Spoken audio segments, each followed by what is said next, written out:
তুমি আমার ফোনটা দাও। হঠাৎ ফোন চাচ্ছ কেন? মা বাবাকে কল দিব। আমাদের বিয়েটা যেহেতু পারিবারিক ভাবেই হয়েছে, ডিভোর্সটাও যেন এই পারিবারিক ভাবেই হয়। মা বাবাকে ফোন দিয়ে বলবো আমাকে যেন এসে নিয়ে যায়। আর তোমার মতো বেকার ছেলের সাথে কথা বলার আমার কোনো ইচ্ছা নাই। আমার ফোনটা আমাকে দাও তো দাও। কি ব্যাপার, আমার ফোনটা কই? বিক্রি করে দিয়েছি। তোমার মাথা ঠিক আছে? তুমি আমার ফোন বিক্রি করে দিয়েছো? বাড়িওয়ালা অনেক চাপ দিচ্ছিল তো, আগের অনেক টাকা জমে গেছে। টাকাটা না দিলে সে নাকি আমাদের বাড়ি থেকে বের করে দিবে। ফোনটা বিক্রি করে ঘর ভাড়া দিয়ে দিয়েছি। অভাবের স্বভাব নষ্ট করে অনেক আগে তো নিজের ফোনটা বিক্রি করেছো। এই তুমি আইফোনের মূল্য বুঝো? হ্যাঁ, চালাও তো 1000 টাকার ফোন। তোমার মতো ছোট লোক আইফোনের মূল্য বুঝবে? মুখ সামলায় কথা বলো নদী। তোমার মতো বেকার ছেলের সাথে যে নাকি শ্বশুরের টাকায় খায়, তার সাথে আমার মুখ সামলায় কথা বলতে হবে না? নদী, আমি কিন্তু তোমার হাজবেন্ড, সো প্লিজ। আরে যে আজকে অভাবের জন্য আমার ফোন বিক্রি করে দিয়েছে, কবে যে আমাকে বিক্রি করে দিবে কে জানে। আর যদি তুমি বিক্রি নাও করতে পারো, আমার তো মনে হয় তুমি কালকে আমাকে অন্য কারো বিছানায় পাঠাবে। নদী, ওই বদমাশটা কই? কত বড় সাহস তার! হ্যাঁ, এই ছেলে, এই তুমি আমার মেয়ের গায়ে হাত দিছো কেন? হ্যাঁ, তাকে তো আমার মেয়ের মোবাইলটা বিক্রি করে একটা অন্যায় করছো, দ্বিতীয়ত আমার মেয়ের গায়ে হাত তুলছো। আম্মা আপনি একটু বসেন। ভুল করেছি ঠিক আছে, বাট নদী তখন এমন ভাবে কথা বলছিল যে আমার মাথা ঠিক ছিল না। আপনি একটু বসেন, আমি সব বুঝিয়ে বলছি। আমি এইখানে বসতে আসি নাই। তোমার রাগের খেসারত কি আমার মেয়ে দিবে? হ্যাঁ, আর তোমার বেকারত্বের খেসারত দিতে দিতে আমার মেয়ের জীবনটা শেষ হয়ে যাচ্ছে। আহা নদীর মা, রানা তোমার মেয়ে জামাই, তুই বুঝে শুনে কথা বলো। এর জামাই দেখে কি সে যা খুশি তা করবে নাকি? আমিও কি তা মেনে নিব নাকি? তার তো বোঝা উচিত সে নদীর বাবার টাকায় খাচ্ছে, পড়ছে, চলছে। মা নদী যদি কিছু বলেও থাকে সেটা তার সহ্য করতে হবে। তোমার মেয়ে যে কথাটা বলেছে সেটা নিয়ে একটু ভাবো। আমার মেয়ে তো ঠিকই বলছে। আজকে আমার মেয়ের মোবাইল বিক্রি করে দিছে, দুদিন পর যে আমার মেয়েকে বিক্রি করে দিবে না তার কি গ্যারান্টি আছে? হ্যাঁ, তুমি যে এত বড় বড় কথা বলতেছো, তুমি তো বিয়ের আগে বলছিলা ছেলে খুব ভালো, হীরার টুকরা ছেলে। এই তোমার ভালো ছেলে, এই তোমার হীরার টুকরা ছেলে আজকে আমার মেয়ের গায়ে হাত তুলছে। আহা, সংসার জীবনে একটু একটু ঝামেলা বাঁধেই, তোমার আর আমার মধ্যে বাঁধে নাই। কিন্তু তুমি তো বেকার ছিলা না। তোমার এই হীরার টুকরা জামাইয়ের জন্য তোমার ছোট মেয়ের ভবিষ্যৎটা যে নষ্ট হচ্ছে সেটা কি তুমি বুঝতে পারছো? পারছো না তো, আর পারবেও না। কারণ তোমরা পুরুষরাই আধ্যাত্মিক জগতে চলো, বাস্তবতা কি সেটা আমরা মহিলারাই ভালো বুঝি। শোনো রানা, তোমার সাথে আমি আর কথা বাড়াতে চাই না। যে ছেলে 5 মাসে একটা চাকরি জোগাড় করতে পারে না, তার যোগ্যতা সম্পর্কে আমার যাচাই করা হয়ে গেছে। তোমার মতন অকর্মা ঢেকির কাছে আমি আমার মেয়েকে রাখবো না। অযথা ঝামেলা বাড়ি। আমি মোটেও ঝামেলা বাড়াচ্ছি না। আমি নদীকে নিয়ে যাচ্ছি, সময় মতন ডিভোর্স লেটারটা হাতে পেয়ে যাবা। এই নদী, চল তোমা চল।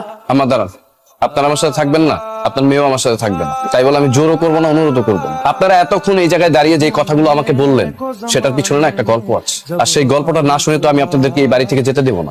আমি যে গল্পটা বলবো সেটা গল্প হলো সত্য। যা বলা তাড়াতাড়ি বলো। আচ্ছা শোনো না, তোমার সাথে একটা কথা আছে। হ্যাঁ বলো। আমার 10,000 টাকা লাগবে। এত টাকা দিয়ে কি করবি? আমার বেস্ট ফ্রেন্ড সারা আছে না, আজকে ওর বার্থডে, তো ভেবেছি ওকে একটা ডায়মন্ডের নোজপিন কিনে দেবো। সস্তা কিছু দিয়ে দাও।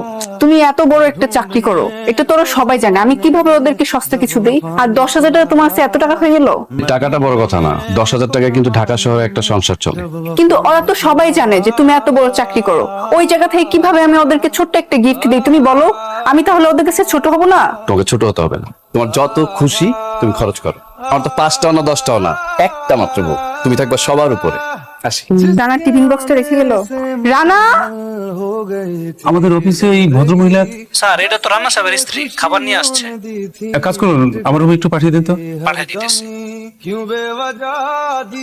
রানা সাহেব, বড় প্রজেক্টের যে ফাইলটা ওটা রেডি হয়েছে? স্যার ওটার কাজ তো চলতেছে, আমরা আগামী সপ্তাহে সাবমিট করব। আগামী 2 ঘন্টার মধ্যে ওই ফাইল রেডি চাই। ফাইল রেডি না হওয়া পর্যন্ত 2 ঘন্টার মধ্যে বাইরে তো বেরোনো দূরের কথা, কোনো থেকে ঘাড় ফেরাবেন না। আসলে সকালে রানা ভুলে টিফিন বক্সটা বাড়িতে ফেলে এসেছিল, তো আমি দিকে একটা কাজে এসেছিলাম, তাই ভাবলাম যে এটা এখানে দিয়ে যায়। লাঞ্চটা রেখে যান, আমি আজকে খেয়ে আপনাকে মার্কিং করে দেব। মার্কিং করবেন মানে? আপনার হাতের রান্না কেমন সেই মার্কিং। তা আমি তাহলে এটাকে এখানে রেখে যাই, আপনারা দুজন অবশ্যই একসাথে খাবেন, ঠিক আছে? আজকে তাহলে উঠি। আরে বসুন বসুন, এখনো তো আপনার সাথে আমার পরিচয়টাই হলো না ঠিকঠাক। আমি আজকে একটু বিজি, আমার একটা পার্টির ইনভাইটেশন আছে, তো আমাকে ওইখানে অ্যাটেন্ড করতে হবে। যাওয়ার আগে আমার কিঞ্চিত উপকার করুন প্লিজ। এই শাড়িগুলো একটু দেখবেন, দেখে বলবেন যে কেমন হয়েছে। মেয়েদের রুচি তো শাড়ির কালার একটু ভালো। আচ্ছা, এতগুলো শাড়ি কার জন্য? কাউকে গিফট করবেন না? আমার ওয়াইফ 3 পিসের চেয়ে শাড়ি পরতে খুব বেশি পছন্দ করে। সারা বছরের সমস্ত শাড়ি একসাথে নিয়ে এসেছি। আপনার চোখ আছে বলতে হবে, প্রত্যেকটা শাড়ির কালেকশন তো খুবই সুন্দর। আপনার তো অনেক পছন্দ হয়েছে। সমস্ত শাড়িগুলোর মধ্যে কোন শাড়িটা সবচেয়ে দেখতে সুন্দর এবং ভালো? এই শাড়িটা বেশ ভালো। এটা আপনার? এটা আমার মানে এই সব শাড়ি তো ম্যাডামের জন্য। তাতে কি হয়েছে? আপনি আমার অফিসে প্রথম এসেছেন, যে কারণে একটা উপহার তো আপনার একেবারে পাওনাই হয়ে গেছে। এটা নিয়ে আমাকে ধন্য করুন। অফার করার জন্য থ্যাঙ্কস, কিন্তু আমি এই শাড়িগুলো তো নিতে পারবো না। কিন্তু না নিলে যে আমি অপমানিত বোধ করব। প্লিজ প্লিজ প্লিজ নিন না, প্লিজ প্লিজ। আচ্ছা ঠিক আছে, আমি শাড়িটা নিচ্ছি, কিন্তু আপনি অবশ্যই একদিন আমার বাসায় আসবেন, আপনার দাওয়াত রইলো।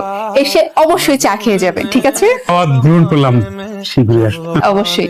আজকে আমি উঠি, ঠিক আছে? আসসালামু আলাইকুম।